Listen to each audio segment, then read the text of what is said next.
Hello and welcome to the Empowered, Sensitive and Creative podcast. My name is Rim. I'm an artist, a certified life coach and an NLP practitioner, and the creator of the Empowered, Sensitive and Creative retreats. Passionate about celebrating joy and beauty in the everyday, especially when things are falling apart, I'm insatiably curious about human nature, and I look into the world with reverence, awe, and a sense of wonder. Tune in for stories exploring healing through creativity, art, embracing sensitivity, and navigating the subconscious mind.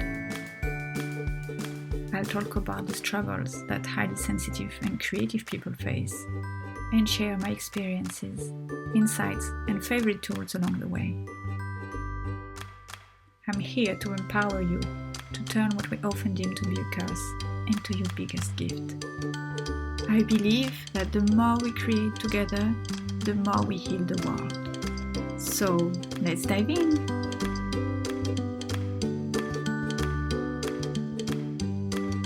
Hello and welcome to another episode of the Empowered, Sensitive and Creative podcast. I'm so happy and grateful for you tuning in. Hello, this is episode 6, and this is going to be a shorter episode where I will share some tips and thoughts about gratitude and how it can relieve anxiety.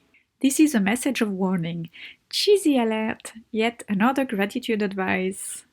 Today I'm doing things a little bit differently. I wanted to share a meditation because last week I talked about healing from burnout, and as I was digging through my files and my records from that time, from those burnout days, I found that text I wrote about gratitude and the sun, and I thought maybe that would be helpful to you. In the self-development world and spiritual world, we hear a lot this advice, gratitude, and feel gratitude, be grateful, and then everything will be fine. And yes, I have some thoughts about this, and you probably have experienced or felt similar things at some point in your life. So I'm sharing this. Here we go. Okay, I'm reading my text. We often hear gratitude is so important. You should keep a gratitude journal. Wah. Yeah, I get that, and it sounds great. Nobody wants to think of oneself as an ungrateful brat, right? But practically, what does it look like when you're busier than ever, when you're spending your days running after time, struggling to keep up with an ever-expanding to-do list, and when things don't happen the way you wanted to? To me, after a week of frustrated days, feeling like a failure because I had not been able to complete my to-do list, this gratitude journal thing felt like a big burden. And an added layer of, if you want to be happy, successful, balanced, do this, do that. So my rebellious and cynical sides took over and said, screw this gratitude thing. And I went back to feel frustrated about my unfulfilled days. But at least I didn't have that extra task that felt like a homework given by my parents. Now, be a good girl, Rim, and do your homework. Ugh. Until one day, during the full moon and a sleepless night, I got up super early, somewhat angry with myself for not sleeping well. Be a good girl, Rim, make sure you sleep 7-8 hours per night and everything will be fine. When I thought, hang on a minute, girl. Isn't it around that time that the sun rises these days? I peeked at the window. Nothing. Dark sky. Not being easily deterred, I checked my weather app. It showed that the sunset would happen pretty soon, within 15 minutes. Well, I might as well sit on the balcony and wait for the sun, I thought. I'm all for silver linings, positive attitude, wah. All the while thinking to myself, you'd better be grandiose, sunrise, or else. Well, I'm pleased to report I wasn't disappointed. It was a glorious, beautiful sunrise. And now comes the cheesy part. Ta-da! I was in awe in front of this magical yet so simple show of nature and felt a big wave of gratitude come over me. After a while, I went back to my daily hustles. Only now, I wasn't hustling with pain anymore. I was flowing through the day. Things not working out the way I wanted didn't matter so much anymore. Because you see, I had seen the show earlier this morning, and I kept a silly, glowy smile on my face all day. Did this serve me as a lesson for the following days? Nope. However, an interesting thing happened over the next few months. Every full moon, I'd wake up super early, unable to sleep much.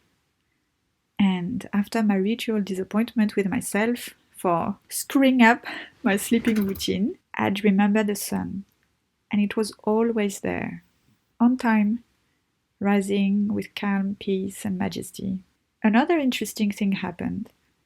After a while, I stopped feeling angry and frustrated and found myself looking forward to this early morning. I felt so lucky to be able to see such a magnificent show over and over again. I felt so lucky to be there, just to be for a while. Not thinking about do this, do that, just be. Contemplating something that has been happening every single day since the beginning of times, and something that will continue long after I'm gone. Daily problems and worries seem so small in comparison. I felt grateful. One day, it dawned on me that I didn't need to wait for the full moon to enjoy the sun. What if I made early morning sun contemplations part of my daily routine? I find it quite easy to get up early nowadays because I know what's waiting for me out there in the sky. I feel better with myself as well because it seems that I have more energy and time to go through my to-do list. Even when things don't roll as planned, I feel more forgiving and easier to let it slide. I can more easily tell myself, well, at least you tried your best. Or, well, tomorrow is another day, it's okay. I found my own gratitude practice. It's easy for me now to get up with a thank you life and to end the day with a smile of satisfaction. I reconnected to being a human being before being a human doing. Thank you, dear son. I'm so pleased that I found this text again because I think this is something we need to be reminded of all the time. I think we human beings sometimes can be so naive because we tend to think that once we learn something, we learn a tool that is helpful. We think that by just, often we think by just hearing it or listening to it, poof, all our problems will be changed. Of course not. We need to apply it. And then we think that, okay, we're going to apply it once. And then that's it. Everything is going to change. But that is such a fallacy. And I've fallen to that, of course. I've done this time and time again, thinking that, okay, I'm going to watch the sunrise once or for a few months. And that's it. But no, I need to remind myself all the time. In fact, balance, harmony, is a constant realignment, out of balance and getting back in balance, and so forth. The same way as we walk, at each step we're out of balance, and yet adding up it creates balance and we're able to move forward. I think it's the same with well-being practices like meditation, hypnosis, breath work, drawing, art, cooking, dancing, singing, all of these things that I covered last week. All the other advices that you hear everywhere about how to feel better and how to get into alignment, they are great and they can work punctually for sure, but they need to be repeated again and again and again. And I think we have a very short memory, we human beings, so it's just totally normal that it makes total sense that we need to get back to it and remind ourselves of it time and time again. And it's like when you go to the gym, when you want to get fit, you know that just going once or twice or for 3 months, it's nice, but it's not gonna change your body. It's not gonna make you much stronger. It might get you stronger for a few months, but then if you stop going, you will lose your muscles. You need to go again, again, again, again. It has to become part of your lifestyle, of your habits. It's the same for well-being tools. it has to be part of your life, of your lifestyle. And I think it's totally normal because life happens and we forget. Like we can get out of stop going to the gym for a few months. I mean, I said the gym, but it can be anything else. But the important is to get back to it, get back to the practice. And this gratitude thing, I have found again and again that I like to do it a few months per year, a few weeks maybe, sometimes a bit more. But like as I said in my text, I get bored with it because it's I feel like it's a should, it's repetitive, and maybe it's not my favorite way of doing it. So what I've learned is to find ways to make it mine. I love the feeling of feeling grateful. I love how instantly it makes me feel good. But I needed to find my own ways. And it needs to be simple enough, accessible enough that it doesn't feel like a homework, something that I can do anywhere, whenever I am. I don't need to have a pen and notebook in order to do it. So I found that this being grateful for the sun, because the sun is the one thing I know will always, like the sunrise, it's the one thing I know will always happen day in, day out. I find it a very accessible and easy way to remind myself of being grateful for this life, for being grateful to be on earth. And yes, it may sound cheesy and simple and naive, but try. I want to say try experience for yourself and see how instantly it makes you feel better. And to go with that, I prepared a short meditation that you can listen in the morning when you get ready, or anytime you need a reminder to pause and relax. So here it is. Take a few deep breaths.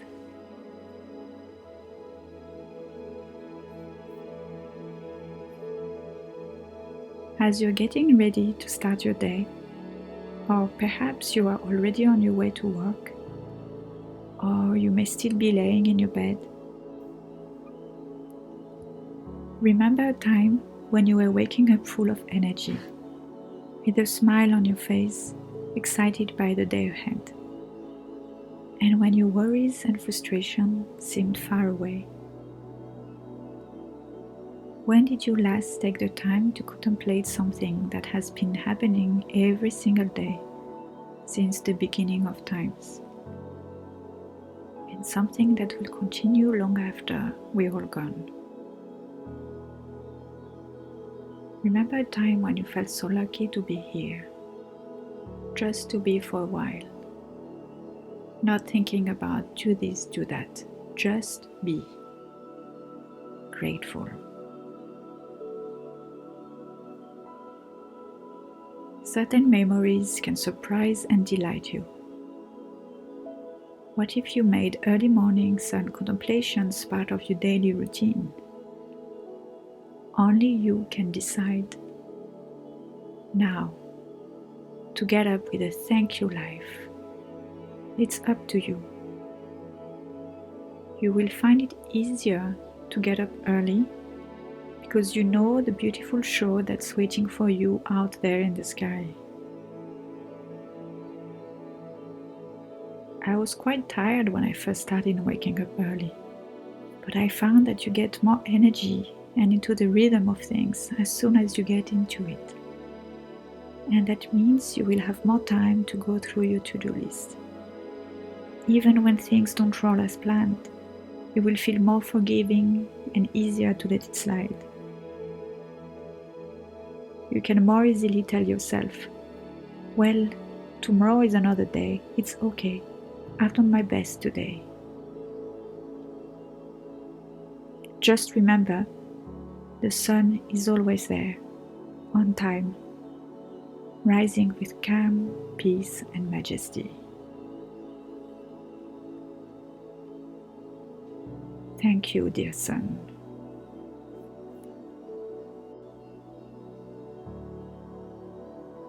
Welcome back. I hope you enjoyed these few minutes of relaxation. And I would would like to invite you to take the habit of taking pauses, of slowing down and soaking in the beauty and the simplicity of nature. When you think about it, there is no emergency. Things can wait a little. Just you taking a few minutes off, it's not gonna make a difference. And actually, it is going to make a difference, but a positive one. Recharge your batteries and then you can move on and keep going. And on this note, see you next time. If this has piqued your interest, I'd love to invite you to join me and a small group of like-minded souls for this very special retreat in beautiful Provence for 5 magical days to reignite your dormant dreams and desires while cultivating new and exciting possibilities. So I bet that during this retreat, the quiet, the exploration of your senses and of your voice, your unique voice, will help you to plant the seeds and to water this dream of yours, this beautiful thing that is within you that will benefit everyone around you. Embark on a regenerative and joyful immersion in the magical beauty of Provence. Soak in its colors, textures, scents, sounds and flavors, and form meaningful connections with people who get you. Particularly beautiful in June, with the various shades of greens of the Garrigue and the azure blue sky, the vibrant ochres of the Provençal Colorado. It's a natural paradise that invites your heart to soar. This amazing retreat will touch on all your senses and all aspects of your being: physical, emotional, mind, creative and soul. You'll walk the ochre canyons, listen to the sounds of wildlife, share laughter, give free rein to your creative expression, and relax into rediscovering lost dreams and new possibilities as you celebrate and uncover the next chapter of your life. You will meet our inner wisdom through mindful and creative practices led by me and other local healers. There will be sketching, drawing, watercolor painting, wildlife, birdsong, reflexology, walks in nature, a cooking workshop, and a herbalist walk. By the end of our 5 nights together, you'll be relaxed, re-inspired, and ready to dive into the next chapter of your life with clarity and newfound confidence in yourself. Join us June 8th to 13th for this unique and intimate retreat for sensitive and creative souls. Limited spots available. To register, go to rimcreative-empowered-sensitive-creative-retreat-Provence. And I know it's quite a long name, so I will put the link in the show note for sure. You can just click on the link, it will be much easier. Thank you for tuning in. I hope you enjoyed this episode, and if it has inspired you, please share it around you. Also, if you feel called to it, please subscribe to the podcast and leave me a review. It really helps to spread the word out. All your questions are welcome. You can send them to me on Instagram at rim.creativenergy.com or email me via my website rimcreativenergy.com, and don't worry, I'll share in the show notes exactly where to find me. Until next time, sending you loving creative energy.